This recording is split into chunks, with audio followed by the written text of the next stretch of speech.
अस्सलाम वालेकुम एवरीवन, मैं हूं मोहम्मद तलहा। आप लोग देख रहे हैं तलाश फेस एकेडमी।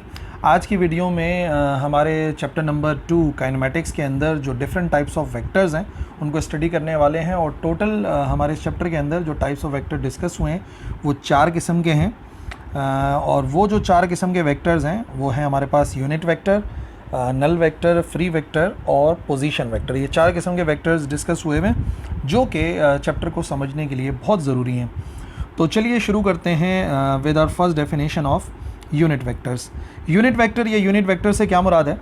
देखो, ये जो वर्ड यहाँ पे लिखा हुआ है ना यूनिट, ये बड़ी इंपॉर्टेंस रखता है। यूनिट का मतलब होता है 1, तो आपने याद रखना है इसको 1 से ना। Unit means 1।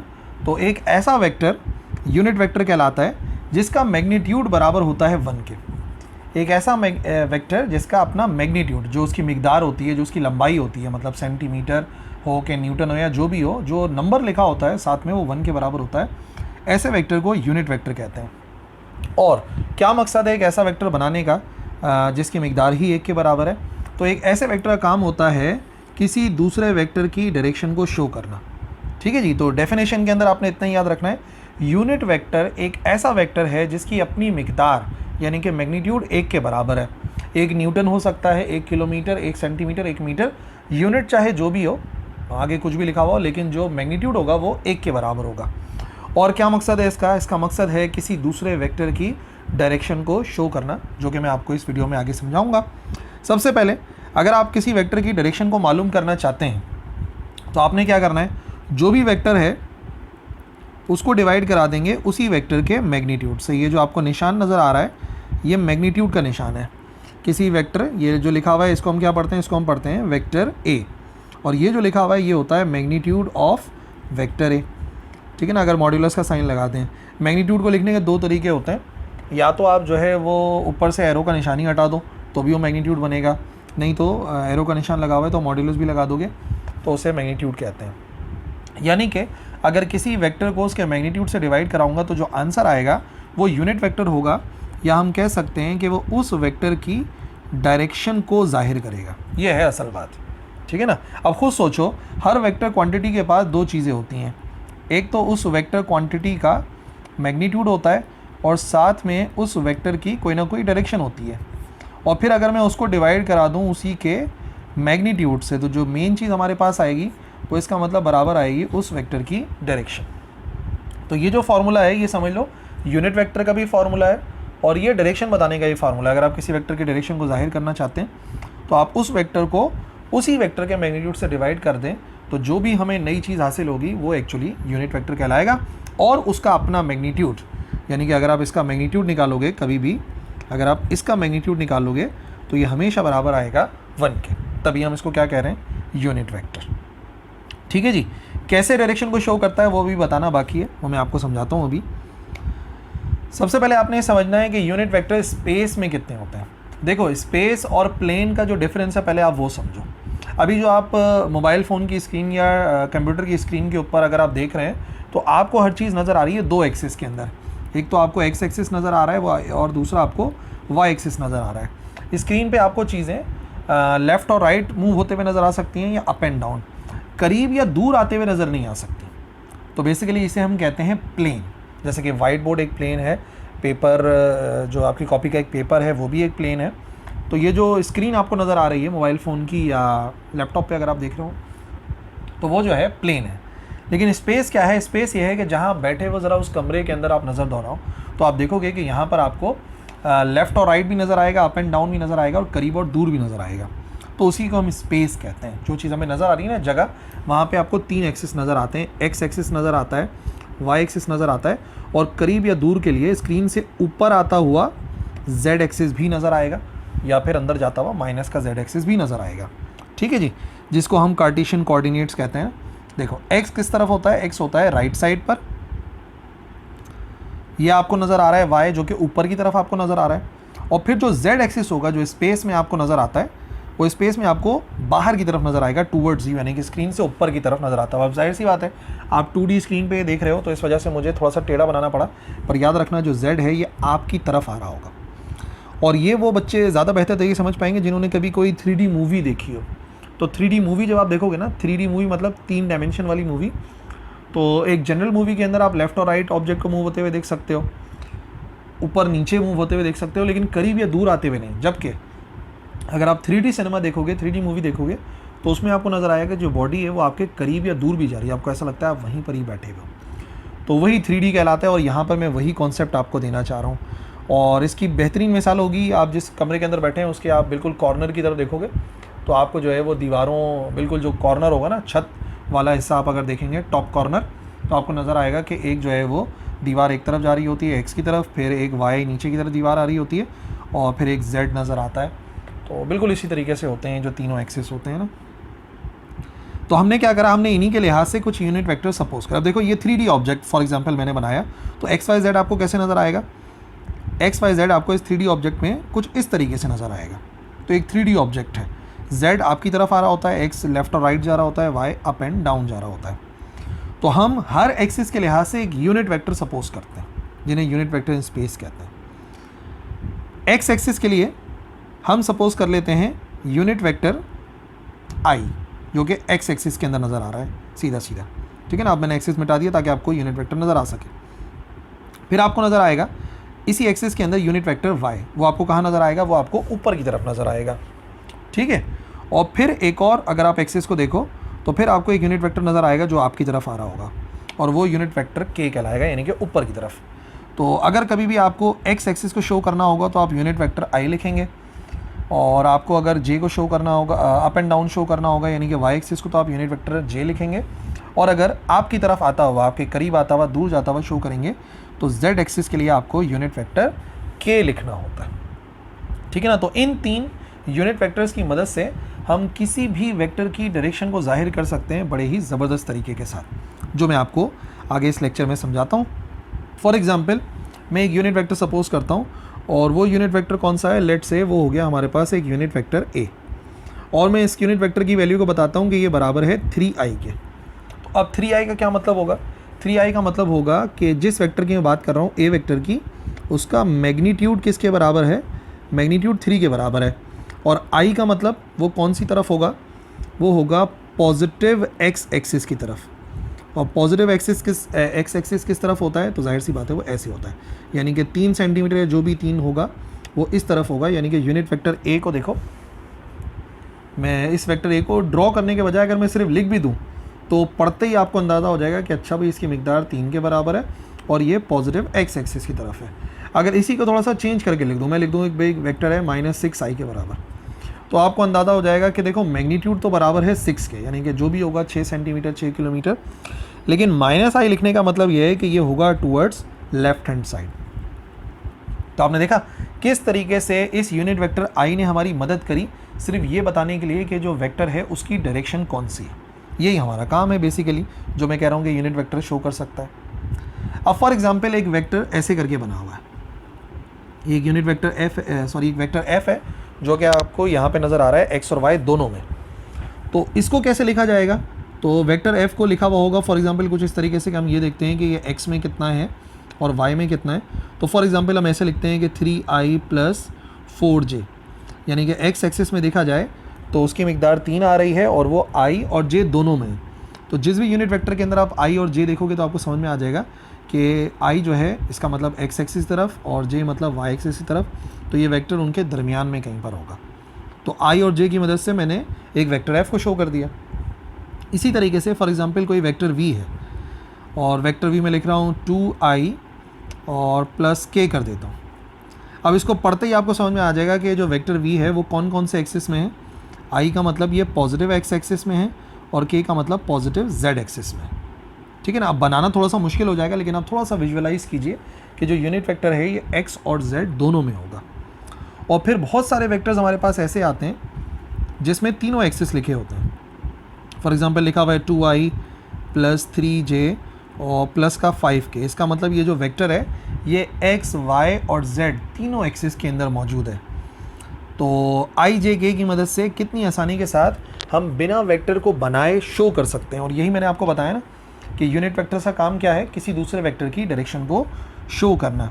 तो जब भी हम इस तरीके से वेक्टर्स लिखते हैं i और j या k, तो हमें पता लग जाता है कि ये वेक्टर कौन से एक्सिस में है और कौन सी डायरेक्शन में। ठीक है जी। सो ये हो गई पूरी बात यूनिट वेक्टर के हवाले से। सेकंड हम देखते हैं नल वेक्टर। जो सेकंड टॉपिक है हमारे पास वो नल वेक्टर है। What is null vector? फिर दोबारा बात है, आपने नल से याद रखना है। नल का मतलब होता है ज़ीरो या एम्प्टी, खाली। नल वेक्टर यानी कि ज़ीरो वेक्टर। क्या मतलब हो गया इसका? एक ऐसा वेक्टर जिसका मैग्नीट्यूड बराबर है ज़ीरो के। एक ऐसा वेक्टर जिसका अपना मैग्नीट्यूड ज़ीरो के बराबर है, एक ऐसे वेक्टर को नल वेक्टर कहा जाता है। ठीक है, अब ऐसे भी वेक्टर है। यूनिट वेक्टर में मैग्नीट्यूड 1 के बराबर था और नल वेक्टर में जो मैग्नीट्यूड है वो 0 के बराबर है। पर ज़रूरत क्या है ज़ीरो वेक्टर की? एक ज़ीरो वेक्टर की डायरेक्शन तो डिफाइंड हो ही नहीं सकती। देखो बात को समझना, एक ऐसा वेक्टर जिसकी मिकदार नहीं है, 0 के बराबर है, तो अगर फॉर एग्जांपल आपसे कोई बोले कि बताओ नल वेक्टर की डायरेक्शन क्या है, तो आप बोलोगे यार उसकी तो मैग्नीट्यूड ही नहीं होता, मिकदार ही नहीं होती, तो डायरेक्शन भी नहीं होगी। लेकिन जहाँ आपने कहा कि नल वेक्टर की डायरेक्शन है ही नहीं, तो इसका मतलब वो तो स्केलर हो गया, क्योंकि अगर आप उसे वेक्टर कह रहे हो तो it means it should have a direction, कोई ना कोई डायरेक्शन तो होनी चाहिए। बट क्योंकि वो नल वेक्टर है तो हम हमेशा कहते हैं कि जो डायरेक्शन है नल वेक्टर की वो अनडिफाइंड है, अननोन है, हमें मालूम है नहीं, पर उसकी डायरेक्शन ज़रूर होगी। हम ऐसा नहीं कह सकते कि उसकी डायरेक्शन नहीं होगी। अच्छा जी, ये जो वेक्टर है ना, बेसिकली ये अपीयर कब होता है? ये अपीयर होता है as a resultant of addition of two equal but opposite vectors. अगर कोई दो वेक्टर्स हैं जो कि एक दूसरे के इक्वल हैं बट अपोजिट हैं इन डायरेक्शन के अंदर, तो नतीजे में जो हमें हासिल होगा उसे हम नल वेक्टर कहेंगे। मतलब कि अगर ए और बी दो वेक्टर्स हैं जिनका मैग्नीट्यूड बराबर है और पैरेलल हैं लेकिन अपोजिट डायरेक्शन में है, यानी कि एंटी पैरेलल हैं। अगर फॉर एग्जांपल वेक्टर ए इस तरफ है तो वेक्टर बी उसी मिकदार में इसकी अपोजिट डायरेक्शन के अंदर है। तो अगर मैं इन दोनों को ऐड करूँगा तो क्या आंसर आना चाहिए? अब आप बोलोगे ये वेक्टर है 3 सेंटीमीटर का in the direction of x axis, तो लेट से मैं इसको बोलूँगा कि ये है वेक्टर 3i और ये इस तरफ आ गया, मिकदार बराबर है वेक्टर बी, तो इसको बोलेंगे -3i। अब अगर मैं इन दोनों को ऐड करूं तो +3i -3i क्या हो जाएगा? अगर आप लिखोगे 0 तो एक बहुत बड़ी प्रॉब्लम आ जाएगी। क्या प्रॉब्लम आएगी? ए एक वेक्टर है, बी एक वेक्टर है, वेक्टर में से वेक्टर माइनस होगा तो आंसर स्केलर कैसे आ सकता है? ये तो एक स्केलर क्वांटिटी है, ये तो एक नंबर है। तो कहने का मकसद यही है कि नल वेक्टर का जो काम है वो ज़ीरो को रिप्लेस करना है। जैसे नंबरों में ज़ीरो काम करता है वैसे ही वेक्टर्स में काम करता है हमारे पास नल वेक्टर। तो देखो मैंने यहाँ पे ज़ीरो नहीं लिखा, बल्कि मैंने यहाँ पे लिख दिया है नल वेक्टर। ज़ीरो के ऊपर एरो भी हमने लगाया हुआ है, ओ के ऊपर एरो लगाया हुआ है, तो वो नल वेक्टर को जाहिर कर रहा है। एक्चुअली नेचर कभी चेंज नहीं होता ना, आप याद रखो, वेक्टर में वेक्टर को ऐड करोगे तो आंसर भी एक नया वेक्टर आएगा ना। ऐसा तो नहीं हो सकता कि वेक्टर में वेक्टर को ऐड करा और आंसर जो है वो स्केलर आ गया, ऐसा मुमकिन नहीं है। मतलब अगर एक रूम के अंदर 4 डेस्क्स और 10 चेयर्स हैं तो बताओ टोटल कितनी चेयर्स हो गई? 4 डेस्क्स और 10 चेयर्स हैं तो टोटल कितनी चेयर्स हो गई? ऑब्वियस ही बात है, चेयर्स तो 10 के ही बराबर होंगी ना, ऐड थोड़ी कर देंगे। दो मुख्तलिफ क्वांटिटीज़ को ना हम ऐड कर सकते ना सब्ट्रैक्ट कर सकते, और ना ही दो मुख्तलिफ क्वांटिटीज़ के सब्ट्रैक्शन से हमें आंसर डिफरेंट नेचर का आएगा। मतलब मैं अगर बोलूँ कि भाई आपके पास 5 चेयर्स हैं उसमें से 4 निकालो तो बताओ कितनी डेस्क्स बची? आप बोलोगे ये क्या बेवकूफ़ वाली बात हो गई। नेचर चेंज नहीं होता। तो याद रखिए, एक वेक्टर में अगर उसी का नेगेटिव वेक्टर ऐड कर देते हैं या माइनस कर देते हैं, ये इसका नेगेटिव वेक्टर है, तो नतीजे में जो आंसर आता है वो कहलाता है नल वेक्टर। और यकीनन उसकी कोई ना कोई डायरेक्शन है जो कि हमें नहीं मालूम है, अनडिफाइंड है। तो ये मकसद है नल वेक्टर का।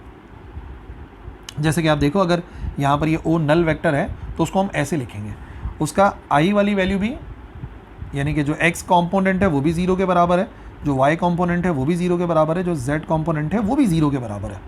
सही ना? सारे के सारे मैग्नीट्यूड्स का 0 होना ज़रूरी है, तभी आप देखेंगे कि जो वेक्टर है नल वेक्टर, इसका मैग्नीट्यूड 0 के बराबर आएगा। ठीक है जी। अब हमारे पास आता है तीसरा वेक्टर जो कि है फ्री वेक्टर। इसको समझना ही बहुत ज़रूरी है और इसके तो नाम से ही आपको थोड़ा बहुत समझ में आ जाएगा, अंदाज़ा हो जाएगा। ये मुफ्त वाला फ्री नहीं है बेटा, ये आज़ाद वाला वेक्टर है। ठीक है ना? ये फ्री आज़ाद वाला है।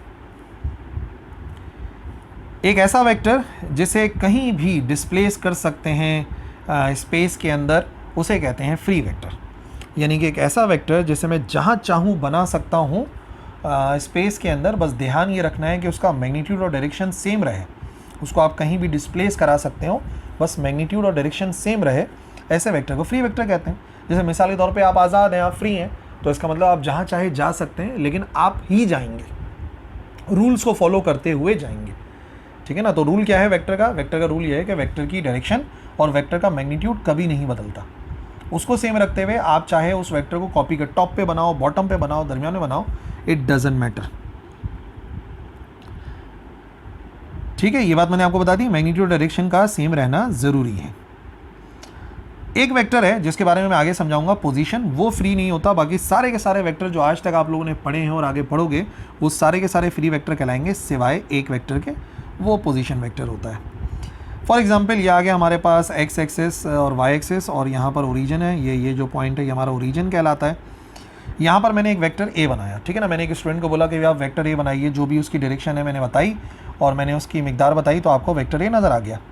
लेकिन ज़रूरी तो नहीं है कि वेक्टर यहीं पर ही बनाया जाए कॉपी के ऊपर, बल्कि सेम डायरेक्शन और मैग्नीट्यूड रखते हुए हम इसे कहीं भी और मूव करवा सकते हैं, डिस्प्लेस करवा सकते हैं। फॉर एग्जांपल ये भी तो वेक्टर ए ही है, सही ना, ये भी वेक्टर ए है जिसको मैंने थोड़ा सा इस तरफ करके बना लिया और मैं चाहूँ तो मैं इधर डिस्प्लेस करा दूँ, ये भी वेक्टर ए कहलाएगा। तो आप देखो इस वेक्टर को मैंने इसके पैरेलल इधर भी डिस्प्लेस कराया, इधर भी डिस्प्लेस कराया, ठीक है, या इसको यहाँ से यहाँ डिस्प्लेस करा सकते हैं, यहाँ से यहाँ डिस्प्लेस करा सकते हैं। तो एक ऐसा वेक्टर जिसे आप स्पेस में जहाँ भी चाहो ड्रॉ करो, तो एक ऐसे वेक्टर को कहते हैं फ्री वेक्टर। और जैसा कि मैंने बताया पोजीशन वेक्टर के अलावा सारे ही वेक्टर फ्री होते हैं। पर पोजीशन वेक्टर क्या है, यह आखिरी वेक्टर है जो हम लोगों ने समझना है। नाम से जाहिर है पोजीशन यानी कि जगह। पोजीशन वेक्टर एक ऐसा वेक्टर है जो हमेशा स्टार्ट होता है ओरिजिन से, जहाँ पे एक्सिस एक दूसरे को कट करते हैं ना, एक्स वाई जेड एक्सिस एक पॉइंट होता है ग्राफ के अंदर, उसे ओरिजिन कहते हैं या फिक्स पॉइंट। ऐसे वेक्टर को पोजीशन वेक्टर कहते हैं जो हमेशा ओरिजिन से स्टार्ट हो। पर उसका काम क्या है, इसका काम है to show the position of any point और एनी अदर वेक्टर।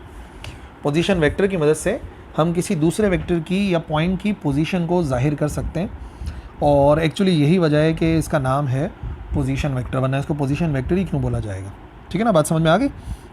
जैसे मिसाल के तौर पे ये आ गया हमारे पास एक्स और वाई एक्सिस, और ये जो पॉइंट है इसको मैं क्या कह रहा हूँ, ये पॉइंट होता है ओरिजिन, वो उसे शो करते हैं। फॉर एग्जांपल ये पॉइंट ए है। अब अगर मैं ए की पोजीशन मालूम करना चाहता हूँ with respect to the origin, तो यहाँ से लेके ओ से लेके ए तक हम एक लाइन बनाएंगे, एक वेक्टर बनाएंगे जो पॉइंट ए का पोजीशन वेक्टर कहलाएगा। देखो ओरिजिन से लेके ए तक का एक पॉइंट बन गया और उसको हमने नाम दे दिया आर ए। आर ए का मतलब एक ऐसा वेक्टर है, पोजीशन वेक्टर है, जो कि कौन से पॉइंट की पोजीशन बता रहा है, पॉइंट ए की पोजीशन बता रहा है। फॉर एग्जांपल कोई दूसरा पॉइंट है, पॉइंट बी। अब अगर मैं बोलूँ बताओ भाई ओरिजिन के लिहाज से कहाँ है, तो एक सीधा सा तरीका है, आप ओरिजिन से एक स्ट्रेट लाइन जो कि स्टार्ट ओरिजिन से होगी वो आप बी तक बना दो, आपको पता लग जाएगा। ये कहलाएगा पोजीशन वेक्टर बी, यानी कि पॉइंट बी का जो पोजीशन वेक्टर है। तो अब ये फ्री नहीं है, देखो पोजीशन वेक्टर फ्री नहीं है, इसके लिए शर्त है कि ये हमेशा ओरिजिन से स्टार्ट होगा, क्योंकि जो हम डिस्टेंस वगैरह मेजर करते हैं वो भी हम विद रिस्पेक्ट टू ओरिजिन ही करते हैं। सही है। अब मैं आपको एक और फ़ायदा बताऊं पोजीशन वेक्टर का। पोजीशन वेक्टर की मदद से आप दो पॉइंट्स के दरमियान का वेक्टर भी पता कर सकते हो और डिस्टेंस भी पता कर सकते हो। फॉर एग्जांपल अगर मैं आपको बोलूँ अभी बताओ ए से लेके बी तक का फासला कितना है, तो एक बड़े आसानी के साथ आप मालूम कर सकते हो। एक स्ट्रेट लाइन बनाओगे, ए से लेके बी तक एक वेक्टर बनाओगे, और आर ए और आर बी को मदद करते हुए आप ए से बी तक का आंसर निकाल सकते हो। कैसे? अगर आप गौर से देखो तो ये जो ग्रीन वाला वेक्टर है इसके हेड से रेड वाले वेक्टर की टेल मिली हुई है, बिल्कुल जैसे हेड टू टेल रूल में होता है, मैंने वीडियो लेक्चर में समझाया था आपको। और फिर यहाँ से लेके यहाँ तक जो ब्लू वाला वेक्टर आ रहा है ये बिल्कुल ऐसे ज्वाइन हो रहा है जैसे कि रिजल्टेंट वेक्टर है। तो हम यहाँ पे क्या लिख सकते हैं, हम यहाँ पे लिख सकते हैं कि जो वेक्टर ए है R A, position vector A, वो एक्चुअली किस में ऐड हो रहा है, वो ऐड हो रहा है ए से बी तक के डिस्टेंस में, और नतीजे में हमें क्या मिल रहा है, आर बी हमें मिल रहा है, क्योंकि लग ऐसे ही रहा है जैसे कि इसका हेड इसकी टेल से जुड़ा हुआ है, तो ये आपस में ज्वाइन हो रहे हैं। यानी कि अगर मुझे ए से लेके बी तक का डिस्टेंस चाहिए तो वो ईजिली आ सकता है। कैसे? मैं माइनस कर दूंगा आर बी में से आर ए को। तो अगर किसी एक वेक्टर में से दूसरे वेक्टर को माइनस कर दूं, पोजीशन वेक्टर को, तो नतीजे में हमें दो पॉइंट्स के दरमियान का डिस्टेंस भी मालूम हो सकता है यूजिंग पोजीशन वेक्टर। ठीक है जी। सो ये था आज का हमारा लेक्चर जिसमें हमने 4 टाइप्स ऑफ वेक्टर और उनको इस्तेमाल करने का तरीका सीखा। आई होप समझ में आ गया होगा। अगर कोई पॉइंट मिसिंग है, आप जानना चाहते हैं, तो ज़रूर कमेंट सेक्शन के अंदर लिख सकते हैं, इंशाल्लाह मैं ज़रूर रिप्लाई करूँगा। That's all for this video. अल्लाह हाफिज़।